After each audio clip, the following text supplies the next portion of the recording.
Mr. Orszag, welcome to Bloomberg News. Always good to talk to you. Good to be here. Sir, tell us a little bit more about this new commission. What exactly is its main mission?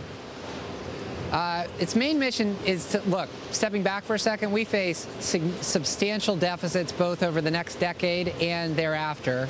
It has long been recognized by experts from the Peterson Foundation to the Committee for Responsible Federal Budget that tackling those deficits needs to be done on a bipartisan basis. That's exactly what this commission is intended to do. And we're very pleased that we have leaders like Alan Simpson and Erskine Bowles willing to take on that task, people who have a lot of knowledge about the federal budget and who have experience in Washington in terms of working together across party aisles to get things done. Mr. Orszag, are these meetings going to be open to the public? There's going to be a lot of transparency, yes. The meeting should be open to the public, and this commission will be subject to both the FOIA rules and the so-called FACA rules, which apply to advisory committees. So you're going to be seeing a lot of Alan Simpson, Erskine Bowles, and other members of this commission. But at least on the other side of this, the report's not due till December 1st. Why wait until after the midterm elections? Well, I don't know that it's necessarily that, as opposed to commissions take a while to get up and running. And look, the fundamental problem that we face here is we need to reach a solution that both Democrats and Republicans agree to. That's going to take a little bit of time, and we think reporting back at the end of the year is an appropriate amount of time for that work to be done successfully. Well, this is going to take a little bit of time and unfortunately a lot of effort, the climate in Washington being what it is.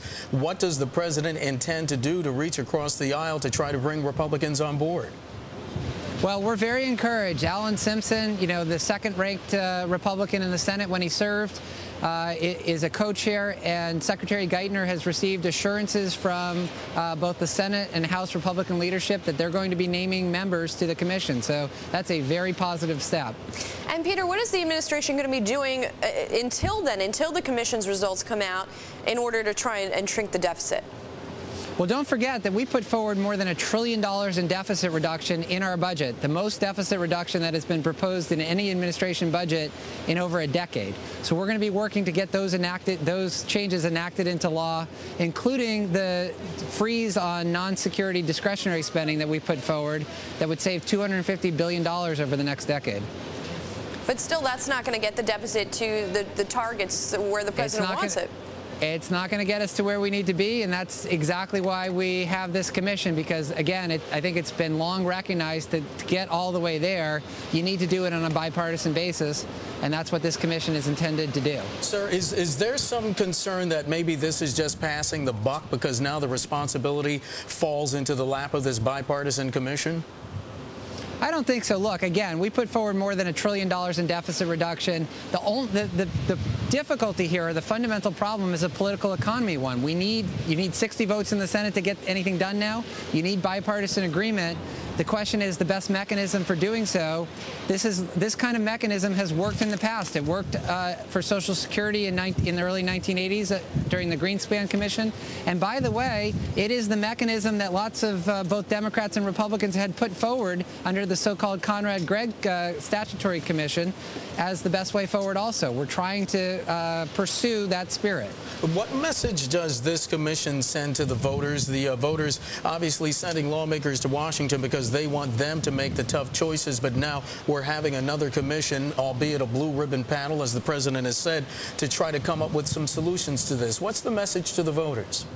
Well, don't forget, ultimately, the House and Senate will have to vote. So in terms of the responsibility of policymakers or members of Congress, after this commission issues a recommendation, that recommendation is then brought to the House and Senate for a vote. So it is basically just a system through which you can reach agreement, and then that agreement, in order for it to become law, has to be adopted by policymakers. So they will be fulfilling their responsibility. The question is how we get to that point. And again, we think this is the most auspicious way forward, and we're very pleased that we have such strong co-chairs. I mentioned earlier about some concerns that the president might be sidestepping tough choices in his budget by appointing this blue ribbon panel. The panel, as you mentioned, and we're watching some video of the president signing that executive order, flanked by from your left, Vice President Biden, Erskine Bowles, and Alan Simpson, the former senator from Wyoming. What do these gentlemen gentlemen bring to the table? What was it that the president saw in Mr. Bowles and Mr. Simpson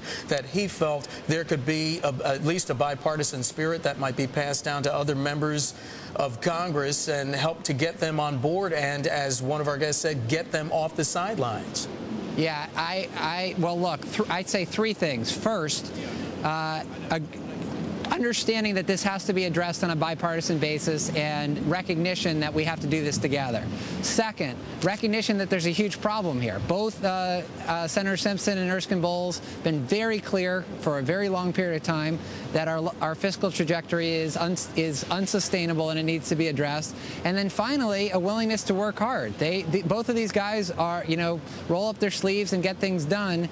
That's what it's going to take. This can't just be something that is done in a haphazard way. They are going to be very focused and rolling up their sleeves and getting down to work, and that's exactly what's necessary. But in this climate, again, we talk about the partisanship or a lack of bipartisanship, if you will. In this climate, are you confident that something can get done? I certainly hope so, because, again, we are on an unsustainable fiscal trajectory. We have to get something done, or else we will be facing, at some point in the future, a fiscal crisis. This commission offers the best hope for us to avoid that outcome, and we believe it will work as long as both parties come together and cooperate. And I am encouraged that the Republican leadership appears to be stepping forward and will be naming members to the commission. I think that's a very positive sign. Peter, very quick question about the government's balance sheet. You had said previously that you wanted to keep Fannie and Freddie on the balance sheet. Now you've decided to keep them off the balance sheet. Why the switch? Well, we actually provided a lot more information about the GSEs, the government-sponsored enterprises, so that you could do the crosswalk. The issue is a technical one, which is how long the federal government's current relationship with Fannie Mae and Freddie Mac will persist. If it were to become permanent, I think the argument for bringing them fully, integrating them fully into the budget is a strong one.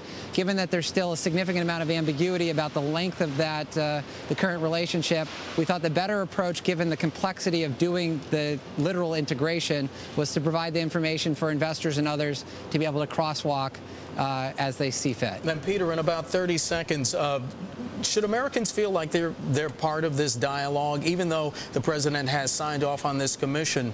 Will Americans feel like their concerns are being heard? And even as the Republicans have said, the concern is you don't want to blow up the next generation's future by saddling them with all of this debt. Well, I think they will feel like participants. My understanding is that Mr. Simpson and Mr. Bowles are going to be, you're going to be hearing a lot from them, and the American public's going to be hearing a lot from them. They're both knowledgeable and colorful, and I think, again, the American people are going to be seeing a lot of them over the coming months and hearing a lot about this issue.